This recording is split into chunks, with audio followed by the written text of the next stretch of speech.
Ahora, ya está, ya está. Pon el micrófono. El micrófono, ahora. Que está abierto el micrófono, ¿no? Sí. Ahora sí, perfecto.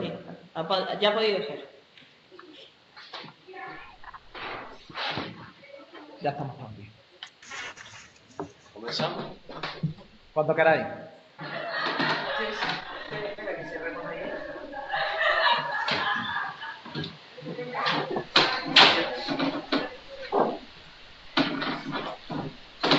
¿Estamos preparados? ¿Preparadas?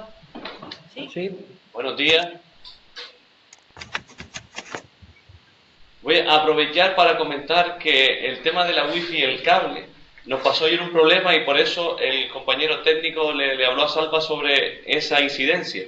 Cuando nos conectamos vía wifi, el Skype tira para atrás la señal de vídeo, entonces tiene que ser vía cable, entonces ya lo sabemos para posteriores conexiones. El tema técnico fue ese, ¿de acuerdo? Estupendo. Pues nada, vamos a seguir entonces adelante con las sextas jornadas, estas jornadas internacionales de educación a distancia, y nos van a presentar la experiencia de trabajo colaborativo en la Fundación SAFA. Está Yolanda, que la tuvimos con nosotros hace un ratito en radio, así que fue genial lo que nos comentaste en la radio, en el magazine Lo Nuestro, Yolanda. Perfecto, muchas gracias. También tenemos a Salva y Yolanda la veo que está acompañada, así que si son tan amables y se pueden presentar ustedes tres, yo me callo porque ustedes son los protagonistas, ¿de acuerdo? Muy bien. Perfecto, muchas gracias. Vamos por ti, Salva. Venga, empieza por mí. Empiezo yo, ¿no? Bueno, mire, yo soy Salvador Villasana, soy de aquí de un cole SAFA de Málaga, aquí en El Palo, al ladito de la playa, y soy jefe de estudio de infantil y primaria. Y bueno, con mis compañeros estamos intentando, llevamos ya 3 años haciendo actividades de trabajo cooperativo con los niños de infantil y primaria, aunque el centro también tiene secundaria, bachillerato y también están haciendo. Yo voy a hablarle un poquito más de la parte de primaria y de infantil, que es lo que más control, pero ahí humildemente creemos que estamos dando pasitos poco a poco, aunque esto es como todo en la vida, nunca se acaba de dominar, pero se va mejorando. Muy bien. Buenos días, yo soy Carlos Casado, responsable de innovación educativa en la Dirección Central de la Fundación SAFA, aquí en Sevilla. Y bueno, desde aquí pues intentando coordinar no solo la formación en trabajo cooperativo, sino también la implantación en cada uno de nuestros centros. Y bueno, pensamos que es la base de cualquier otra innovación metodológica y por aquí empezamos y seguimos avanzando. Muy bien, y yo soy Yolanda Vaquero López, hay que acordarse también de la madre, no solo del padre. Y bueno, actualmente coordino el área educativa y tengo la subdirección general. Y bueno, si os parece, comenzamos. Me estamos proyectando nuestra presentación. Y pensamos que lo primero sería dedicar unos minutos breve a la introducción de la Fundación SAFA, que es aquella en la que trabajamos y sobre la que vamos a hablarles. Esta institución fue creada en 1940 por un jesuita, el padre Villoslada, y con una intención clara. Esta es una fotografía curiosa del listado de nuestros primeros alumnos. Como ven, hay hijos de fusilados y de presos, porque en esos primeros años el principal empeño fue dar cobijo y también ofrecer un oficio a las víctimas de la situación de posguerra en Andalucía. Esta primera intuición ha evolucionado con el tiempo y se ha convertido en una red de centros, 26 concretamente, en Andalucía, que cuenta con más de 21.000 alumnos y más de 2.000 trabajadores. Y es una red de centros que se encuadra dentro de otras que son mayores: EDUCSI, la red de colegios de la Compañía de Jesús en España, y la red mundial. Bueno, SAFA es una institución de contrastes, hay casi de todo. En estos 26 colegios tenemos centros pequeños, de una sola línea hasta cuarto de secundaria, en entornos bueno, de pequeños núcleos de población, incluso rurales. Esta es una fotografía de nuestro centro de Las Lomas, que está dentro de una finca. Y también tenemos centros en grandes localidades. Esta es una fotografía del centro del puerto de Santa María, Huelva, Sevilla, Málaga. Y, perdón, también contamos con un centro universitario en Úbeda. El centro de Úbeda tiene todos los niveles académicos posibles hasta el universitario. Esta fue otra de las grandes intuiciones del padre Villoslada, la necesidad de crear una escuela de magisterio para los futuros maestros de los colegios de la Fundación. Disculpad un poco, pero estoy acatarrada. ¿Y cuáles siguen siendo los elementos claves de la Fundación?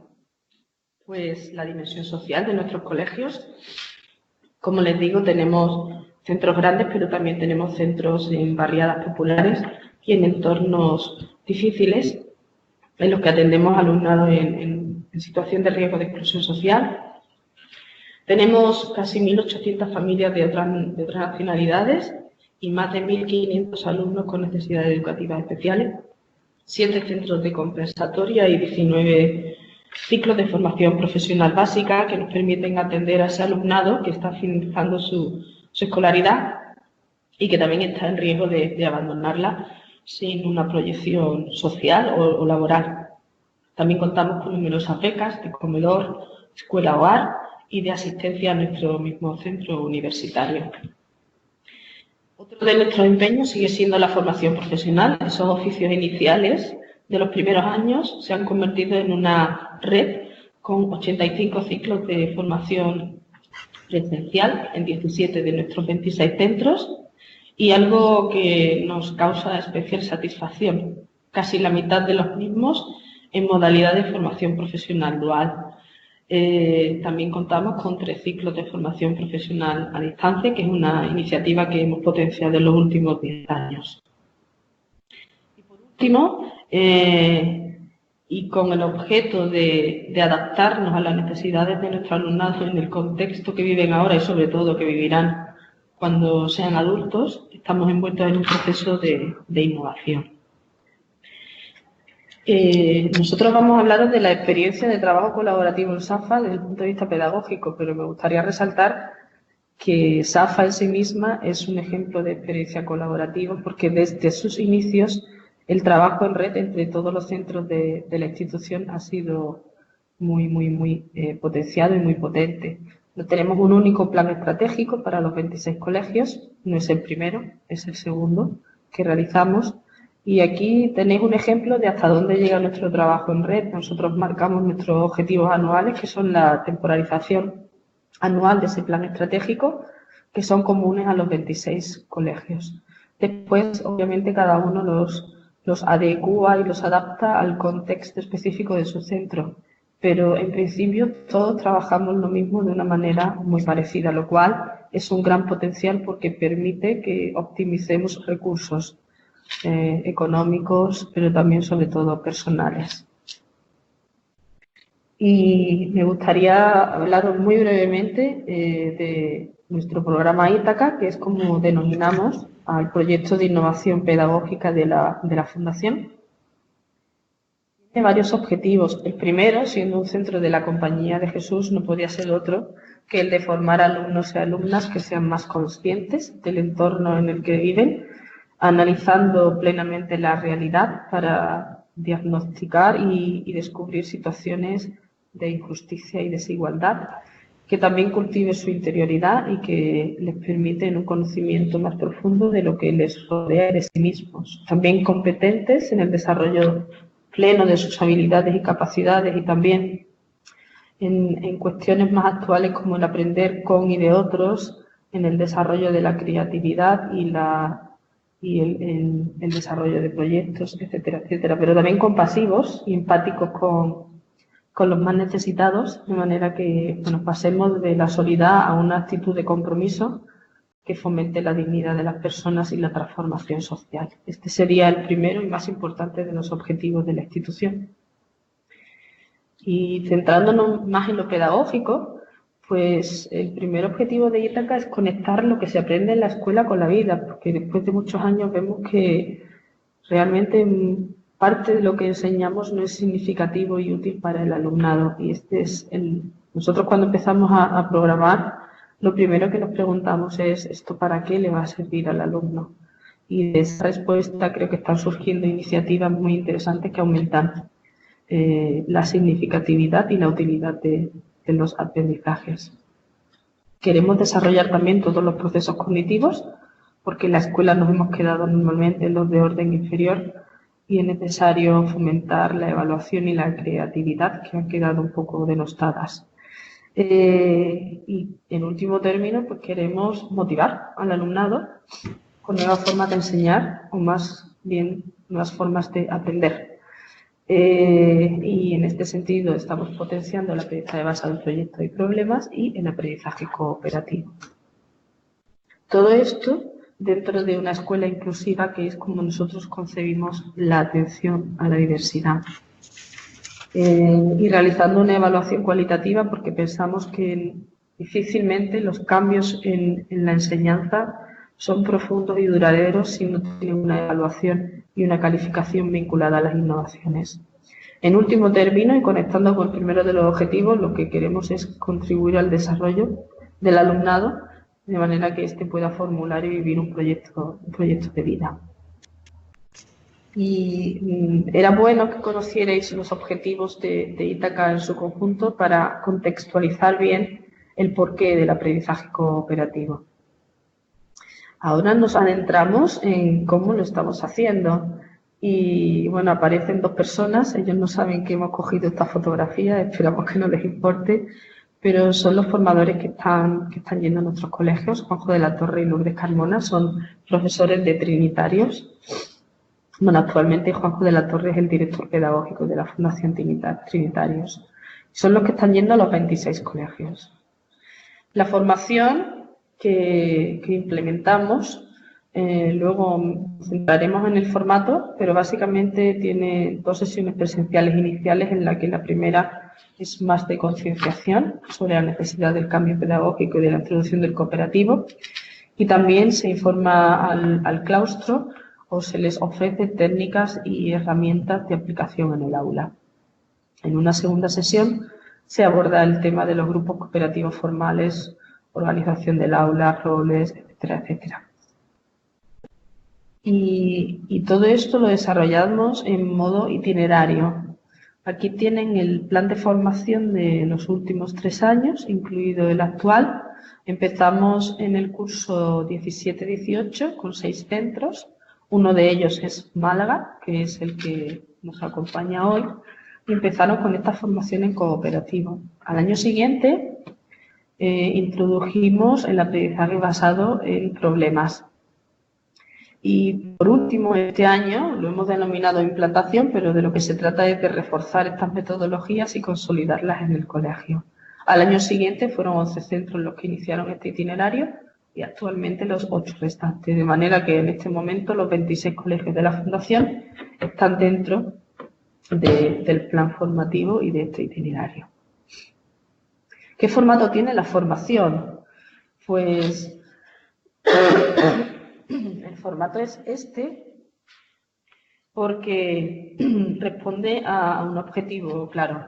Cuando nosotros empezamos el proyecto de innovación les preguntamos a los profesores ¿qué necesitáis? ¿Qué os daría seguridad y competencia profesional? Y nos dijeron formación, obviamente. Cuando tú les estás pidiendo que renueven su modelo de enseñanza, ellos van a preguntar o van a pedir que les enseñemos a hacerlo.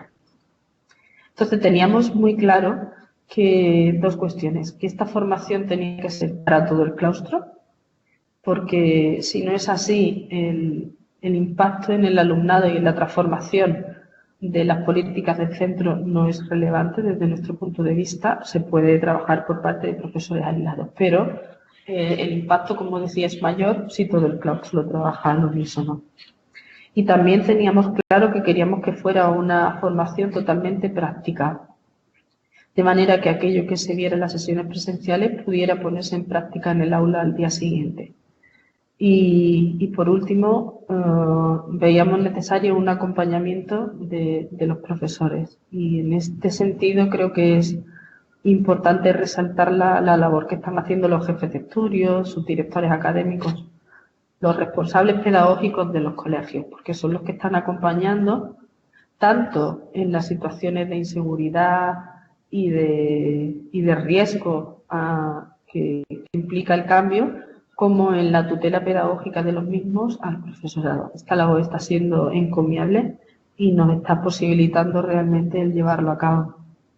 Entonces, centrándome en el formato, tenemos una primera sesión presencial al inicio del curso y lo que tiene que hacer el profesorado en los 2 meses siguientes es llevar a la práctica lo que ahí se ha tratado. Básicamente lo que les pedimos es que apliquen la norma de ruido cero, que es que el centro se ponga de acuerdo en cómo va el cooperativo, implica ruido. Es imposible trabajar en grupo en silencio, pero tiene que haber alguna rutina que permita pasar del ruido al silencio de una manera ágil y sin ningún tipo de problema de disciplina, y a eso nos referimos con la norma de ruido cero. También empezaban a aplicarse algunas técnicas de cooperativo informal, 4 técnicas, o sea, lápices al centro. Algunas de las técnicas tenían que aparecer en las prácticas diarias y se crean los grupos base de tutoría, que no tienen un fin tan pedagógico, sino de apoyo del grupo, de los miembros del grupo entre sí. Pero esto ya nos lo contará Salva después. ¿Qué pasaba al final? Pues de este proceso, que el profesorado se reunía y teníamos lo que se denomina un Crecemos Juntos, que es una sesión en la que cada profesor cuenta cómo ha vivido esta práctica, qué ha hecho, qué dificultades ha encontrado, qué dudas tiene y también qué logros ha conseguido.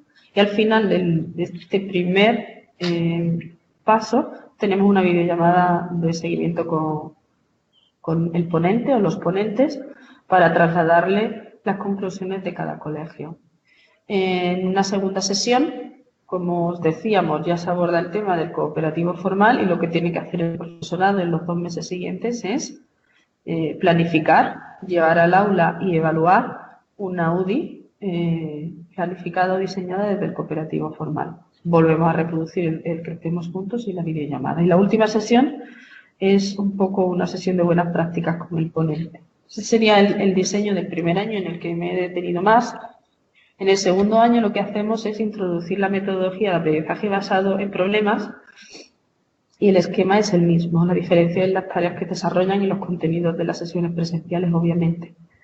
Lo que tiene que hacer el profesorado en esta segunda metodología es planificar una UDI de PBL con cooperativo formal. De esta manera lo que hacemos es consolidar el trabajo cooperativo iniciado el primer año. Aún así, hemos visto necesario un tercer año de consolidación, en el que ya no hay sesión presencial donde se transmite información porque ya está transmitida en los 2 años anteriores, y lo que hacemos es que el profesorado planifica su práctica docente con todo lo que se ha visto anteriormente y trabaja lo que hemos comentado, norma ruido cero, técnica de cooperativo informal, se refuerzan los grupos base y se planifica un PBL en cooperativo formal. Lo que ocurre en la sesión presencial en realidad es un intercambio de dudas o de parabienes y dificultades con el ponente. Y en el último trimestre del año tercero pasamos a la interdisciplinariedad. Esto no significa que no haya centros en los que este paso no se haya dado antes. Pero estos son los contenidos mínimos que pedimos a todo el profesorado de todos nuestros colegios. Estamos hablando de casi 1.500 profesores. Los mínimos hay que establecerlos y luego los máximos los marca un poco la actitud y la competencia y ganas de cada uno y también en el entorno del colegio.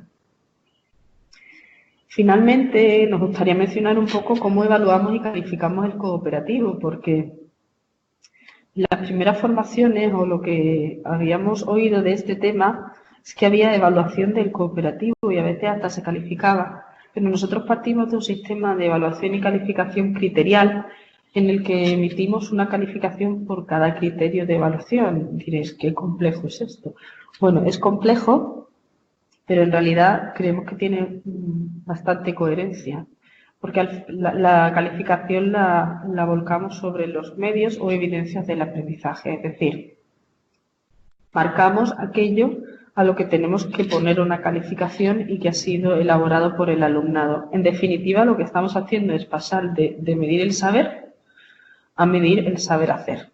Algunos de estos medios de evidencia pues puede ser un vídeo, una presentación, un PowerPoint, un programa de radio, una maqueta, un experimento. Hay infinidad de productos, quizás por productos les sea más fácil identificar el término, pero que son haceres más que saberes. Y de esta manera pues no utilizamos la prueba escrita casi como único medio de evaluación. Bueno, ¿cómo conectamos el cooperativo con nuestro sistema de evaluación y calificación? Pues a través de evidencias propias de esta metodología. Existe el diario reflexivo y el portfolio. El diario reflexivo es aquel en el que el alumnado reflexiona sobre todo lo que está pasando durante el trabajo en grupo, y el portfolio es aquel en el que se introduce al menos todos los productos y elaboraciones de cada uno de los grupos. Puede ser individual o grupal, nosotros normalmente utilizamos el grupal. Y todo esto se evalúa y califica a través de instrumentos de evaluación que son más competenciales, como la rúbrica, la lista de control o la escala de valoración. Y hasta aquí el planteamiento.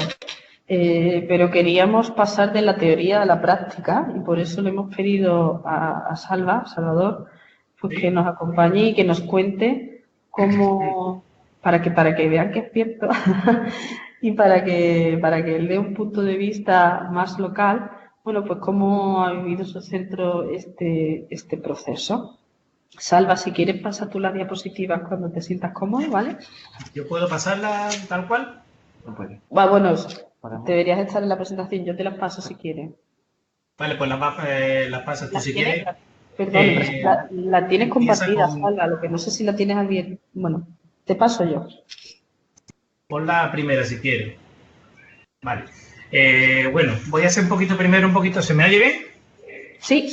Sí, estupendo.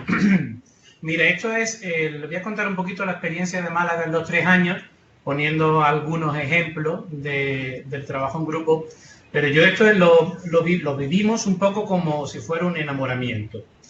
Empezamos con muchas ganas, continuamos con muchas ganas, pero al igual que en un enamoramiento, los sentimientos, las acciones, todo se va como haciendo más profundo, se va cristalizando.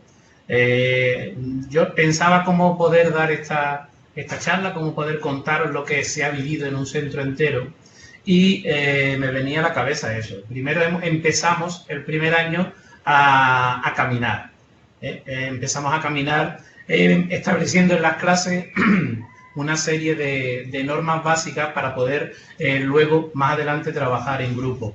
Esas normas son, por ejemplo, una norma de ruido cero, que es levantar la mano para que todos los alumnos, al ver que está la mano levantada, pues guarden silencio, sepan que ahí vemos la foto de la norma de ruido cero. El profesor, cuando ve que la clase se está descontrolando un poco o que necesita algo de silencio, pues él levanta la mano y los alumnos levantan la mano y guardan silencio. Entonces, esas son como unos condicionantes previos a la hora de antes de ponernos a trabajar en grupo. Hay que saber también dialogar entre los alumnos. Ahí utilizamos algunas actividades sencillas, como son veo, pienso y me pregunto. Se les expone una imagen y le pedimos al alumno que en pareja cuchicheen sobre lo que ven, qué piensan de lo que ven y qué preguntas o qué tipo de cuestiones les plantean. Esta parte la consideramos clave porque pasar directamente a hacer grupos de trabajo, ahora explicaré los 2 tipos de grupos de trabajo que hay, pasar directamente a hacer grupos de trabajo muchas veces no funciona, porque los alumnos son muy distintos y vemos que primero tiene que haber una cohesión en el grupo, una cohesión en la clase, un saber respetar los turnos de palabra antes de ponernos eso. Entonces, al principio era eso base. Si pones la imagen de los grupos base, exactamente.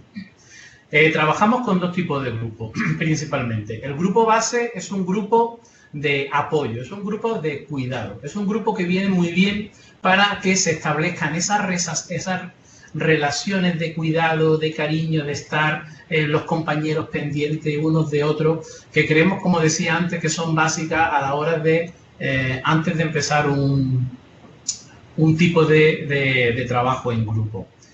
Por ejemplo, poniendo algún caso en concreto, hay alumnos que tenemos con necesidades educativas especiales que tienen dificultades a la hora de escribir o de atención. Entonces, los compañeros son los que están pendientes de ellos si necesitan que le apunten la tarea, si necesitan cualquier tipo de ayuda. Si un día viene uno más triste porque en casa ha tenido un problema, pues esos grupos son los encargados de estar pendientes unos de otros. Se trabajan principalmente en tutoría, no son los grupos normales que hay durante el resto de las clases. Y se utilizan a demanda del profesor cuando quieren intervenir en algún asunto de tutoría. ¿Vale? Pon la de los grupos formales. Esa es. Los grupos formales sí son los grupos sobre los que luego o con los que luego trabajaremos cooperativo formal o PBL o cooperativo informal. Estos grupos, por lo menos en la mayoría de los cursos, están formados durante un mínimo de un par de meses o un trimestre. Queremos darle una cierta estabilidad, aunque por supuesto el profesor que entre en cualquiera de las áreas puede cambiarlo, pero se pide que se mantengan, si es posible, para darle una cierta cohesión. A la hora de hacer esos grupos, el profesor piensa muy bien no hacerlos aleatoriamente, sino, por ejemplo, si tenemos alumnados con necesidades educativas especiales, como en nuestro caso, tenemos alumnados autistas, intentamos formar los grupos muy bien pensados. Algunos se recomienda que si la clase es el primer año que está con ella o no la controla muy bien, que haga un sociograma y poner a algún alumno o alumna que sea potente académicamente, acompañado en ese grupo de algún alumno que sea de necesidades educativas especiales, algún alumno que sea muy potente hablando o en algún otro tipo, que sean grupos mezclados, pero bien pensados, para que no sean descompensados los grupos.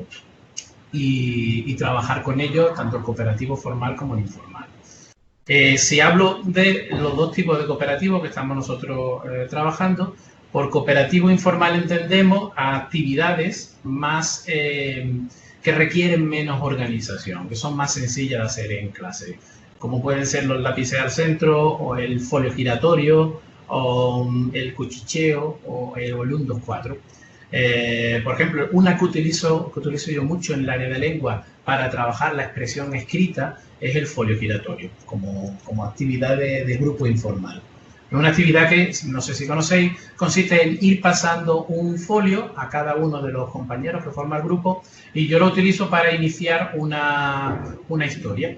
Yo les doy unos personajes, les doy un contexto, les doy a lo mejor unas indicaciones, unas acciones, y ellos tienen un compañero, coge el folio y empieza a escribir el cuento. Cuando pasa un determinado tiempo, 2 minutos, 3 minutos, pues se le pasa el folio al otro compañero y lo va rellenando, continúa con la historia. Son técnicas de cooperativo sencillas, pero que ya van dando paz, ya van permitiendo que el grupo vaya adquiriendo conciencia de grupo y turnos de palabra, orden, trabajo conjunto. Luego, al acabar el trabajo, pues pueden evaluar cada uno cómo le ha resultado, qué ha hecho, o evaluar también al compañero. Luego, por grupos formales, por un cooperativo más formal, ya se requiere del alumno unas estrategias de diálogo interpersonal, de diálogo intrapersonal con otros, de un orden superior. Ahí son, por ejemplo, unos trabajos que hemos realizado en clase sobre investigación, sobre algún tipo de que ellos vean. Por ejemplo, algunos han hecho un trabajo sobre el medio ambiente. Entonces se han dividido en grupos y uno era el encargado, se buscaban un par de personas que son las encargadas de buscar información, otros eran los encargados de ir redactándola, luego la analizaban entre todos, la analizaban en grupo. Hay un seguimiento de acuerdos, de compromisos, quién se ha comprometido a traer cada una de las informaciones. Algunos eran los que en un momento determinado hacían como de evaluadores del propio grupo, de los compañeros, y ahí ya sí se requiere un nivel de abstracción y un nivel de trabajo más profundo. Estos son los que estamos realizando, ya hicimos a finales del primer año y principio del año pasado. El año pasado también nos abordamos con el PBL, que el PBL es un trabajo en grupo, un cooperativo formal, pero de unas características especiales. Aquí voy a comentar el caso de un PBL que hicimos en el área de lengua. El PBL tiene una fase muy estudiada y les presenta a los alumnos un problema. El problema que yo le presenté a mis alumnos era que había una noticia en el diario de Málaga que cada vez había menos personas que iban a la biblioteca, a usar las bibliotecas físicamente. Entonces les planteé ese problema y ellos intentaron, o lo estuvieron primero pensando en cómo se podía resolver, a qué se podía deber. En esta parte del cooperativo el profesor no tiene tanta dirección como en el cooperativo formal, que es el que elige el tema y elige de qué va a ser. Y ellos fueron, pues, primero mediante una lluvia de ideas, después clarificando ideas, elaborando hipótesis. Decidieron hacer una serie de encuestas, ir físicamente a la biblioteca. Hicimos una visita a la biblioteca con cuestionarios, con entrevistas a los bibliotecarios, a la gente a pie de calle. Entonces ellos fueron formando sus gráficas y buscando razones de por qué esa situación por qué estaba ocurriendo eso aquí en el barrio del Palo, en Málaga. Ellos elaboraron después una representación con tablas y con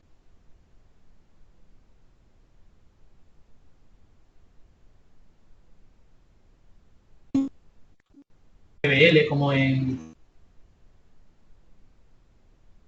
de las mayores virtudes.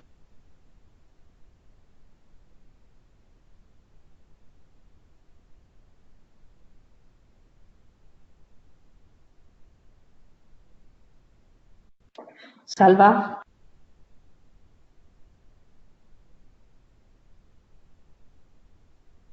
Hola. Hola. Salva. ¿Me la estás viendo, no? Sí.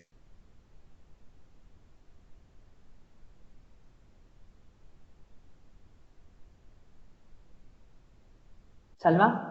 Sí. Bueno, sigue. ¿Se oye? Sí, Sí, ahora sí. sí. Sí, se oye. Estaba diciendo que el año pasado como hicimos una experiencia en equipo con otro colegio de Safa que hay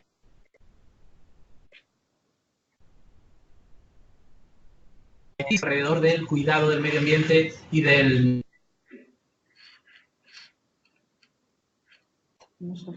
no usar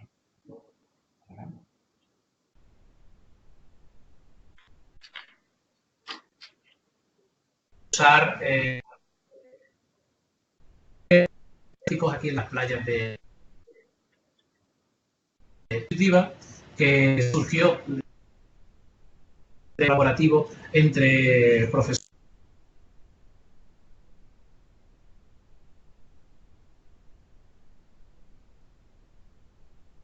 y alumnos.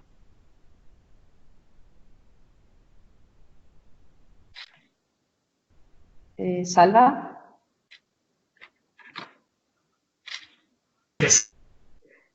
Dile que seguimos nosotros. Bueno, parece que Salva tiene problemas. Podemos seguir nosotros, si te parece. Nos habíamos quedado y ya estaba finalizando. Afortunadamente le hemos escuchado lo más importante, creo. Si luego lo recuperamos, pues se une de nuevo. Pero lo último que estaba contando era un ejemplo de cooperativo, en este caso entre dos colegios. Nosotros tenemos los denominados premios Ítaca. Estamos en nuestra segunda convocatoria, este año será la tercera, y su centro, junto con el de Atarfe en Granada, pues ganaron el año pasado el premio al proyecto interdisciplinar que se realizó entre los dos centros. Quizás tú puedas, Carlos, comentarlo brevemente de qué iba ese proyecto. Salva. Comenta primero. Vale. Bueno, en el marco de los premios Ítaca, como ha contado Yolanda, nuestros compañeros de los centros proponen pues experiencias que han llevado a cabo en sus unidades didácticas a lo largo del curso. Y una experiencia, bueno, a compartir por parte del Centro de Málaga fue un proyecto que realizaron en torno a la conservación del medio ambiente, más concretamente cómo reducir la presencia de plástico en los mares. Y surgió una oportunidad de colaboración durante un encuentro de homólogos, de compañeros de primaria, en el que encontraron la oportunidad, sobre todo por parte del Centro de Atarfe, de poder colaborar con el Centro de Málaga, que, como ha comentado Salva al principio, está en el mismo pie del mar, para desarrollar un proyecto común trabajando desde los dos centros. Hubo incluso un encuentro de los dos coles en el centro de Málaga para poder presentar sus productos finales y llevar a cabo algunas acciones concretas que se desarrollaron durante el proyecto. Muy bien. Bueno, pues si les parece podemos ir concluyendo y de una manera muy sencilla queríamos enfatizar lo que desde nuestro punto de vista son las claves de por qué esto está funcionando. Y es el encaje con el modelo pedagógico de Ítaca, que ya le expliqué antes. Esto no es algo aislado, es parte del proceso de enseñanza-aprendizaje y eso es un libro que es clave para que sea significativo y para que el profesorado lo vea con coherencia y lo programe como tal. Que es una formación para todo el claustro, como les comenté antes, que hay una aplicación práctica, que hay un itinerario que permite consolidar la metodología, porque realmente con 2 o 3 sesiones, vale, tú puedes tener los contenidos de cooperativo que en realidad no son demasiado exigentes, pero cómo llevar eso al aula, eso es lo importante.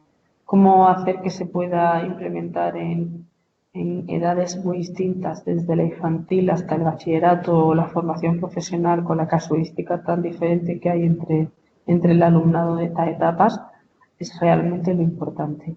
De ahí la importancia del acompañamiento y también de la constancia. Nos parece fundamental. Si algo hemos aprendido nosotros en los últimos 5 años con el proyecto de innovación es que la primera vez que haces algo siempre es más difícil.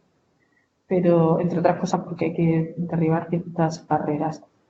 Pero con el tiempo, las cuestiones profundas se va viendo que dan frutos. Entonces, la constancia es fundamental. Y también creemos que es muy importante poder contar con los mismos ponentes, por eso les habíamos puesto la fotografía, para todos los colegios, o sea, 26 centros con las mismas personas en 3 modalidades de formación distintas no es fácil de conseguir. Nosotros tenemos reuniones continuas con ellos, conocen nuestro modelo de programación, de evaluación y calificación, y esto nos permite algo que es muy importante, que el profesor, cuando va a un ponente, le habla en su idioma, le habla en su terminología, conoce los instrumentos en los que luego va a volcar la práctica que le está demandando, y eso es muy importante, creemos. Nos gustaría finalizar, yo creo que siempre es bueno analizar qué dificultades hay, qué logros, también propuestas de mejora, pero no era el espacio para hacerlo. Entonces, ¿qué dificultades hemos visto nosotros? Pues ciertamente, como les decía, es difícil conseguir el alineamiento de 1.500 personas. Que 1.500 personas vean que esto es fundamental, que tienen que esforzarse por hacerlo, eso lleva un tiempo. Y es normal, o sea, lo entendemos como algo connatural a la innovación. Y de la mano está que igual que trabajan en equipo los alumnos, tenemos que potenciar un trabajo en equipo más profundo en los colegios. Entonces, ponernos de acuerdo en ciertas cosas nos cuesta también a los profes. Y tenemos que tomar acuerdos que afectan a todo el claustro. Ahí les pongo algunos ejemplos. También es una dificultad para el profesorado, bueno, ¿y yo cómo evalúo y califico esto? Lo que ocurre en el grupo que ya se escapa del paradigma normal de la evaluación y la calificación y que en muchos casos pues ni siquiera eres testigo. Entonces ahí la técnica de la observación directa cobra una importancia mayúscula porque aunque la coevaluación y la autoevaluación también juegan un papel importante, como diré después, el profesor tiene que demostrar al alumnado que es consciente de lo que está pasando. Entonces eso es complicado y requiere de tiempo y de práctica. Y también es cierto que si los profesores estamos tardando un tiempo en acostumbrarnos a una manera distinta de enseñar, los alumnos también tienen que acostumbrarse a una nueva manera de aprender y a tener un rol más activo en su aprendizaje. Luego hay cuestiones muy concretas, pero que también hemos observado que es dificultad, quizás por algunos centros en los que está implementado, y es que las ausencias de clase cuando hay un grupo de trabajo se notan mucho, cuando se incumplen las responsabilidades que tiene un miembro del grupo afecta al desarrollo del proyecto por parte de todos.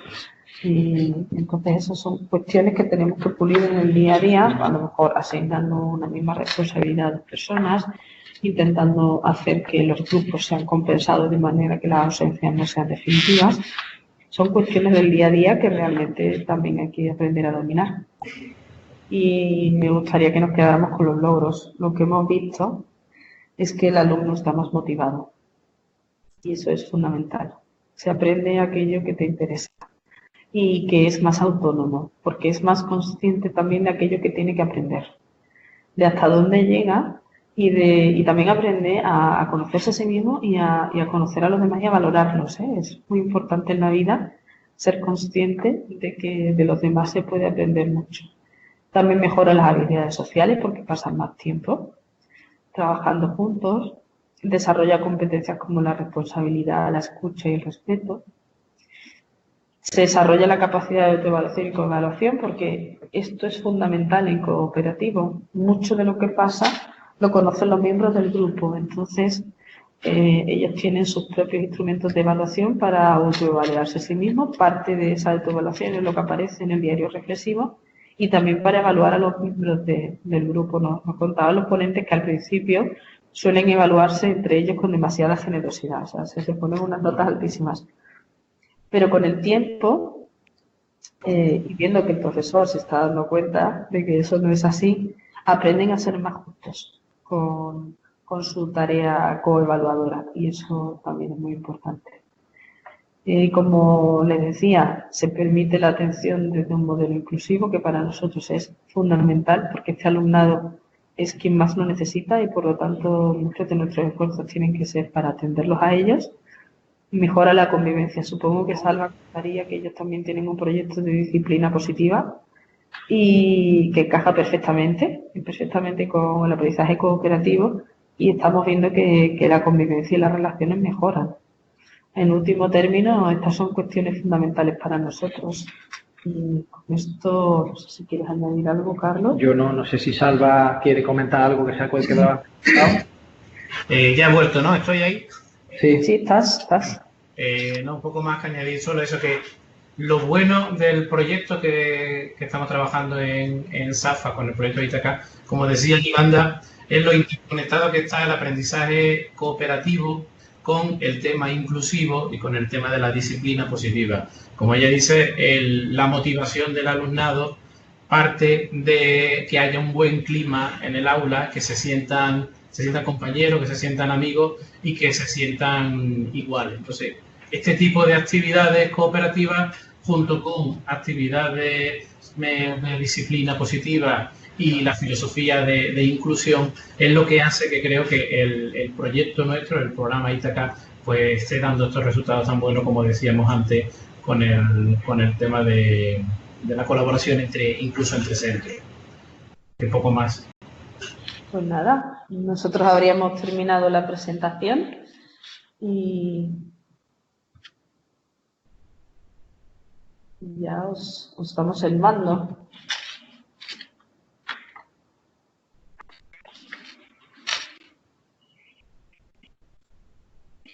No se le oye. Nos escuchamos.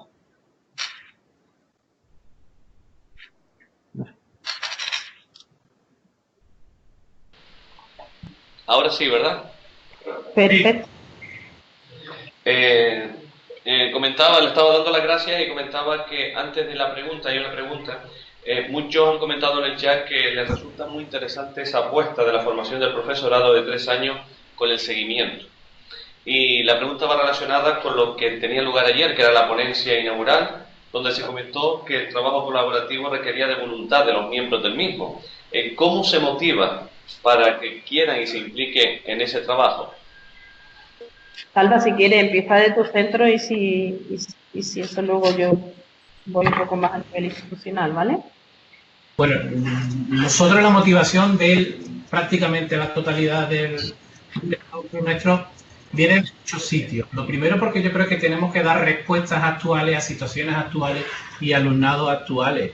Como decía el padre Arrupe, no podemos pretender a lo mejor que cuando pasemos por la vida nuestra educación, nuestra manera de ver, hayamos pasado por la vida y no hayamos dejado huellas de lo que nosotros estamos haciendo. Entonces, lo primero era por ser coherente y ser honrado con la idea de ser profesor, de transmitir y de que los niños lleguen a lo mejor que puedan. Pero claro, evidentemente también hay que entender que el sistema educativo muchas veces necesita, o en los colegios necesitamos alumnado. Es una manera de también destacarse y de ofrecer lo mejor y ser competitivos con otros centros de a lo mejor de la zona o de la comunidad. Entonces, es una manera de echarse hacia adelante y conseguir también alumnado. Pero, repito, lo que nos mueve es la idea de que ser docente es intentamos ser lo mejor para el alumnado que tenemos. Por ahí la motivación ha sido fácil. Es verdad que hay a lo mejor dificultades en los grupos humanos, pues porque todo el mundo no maneja igual o no ve los tiempos de la misma manera.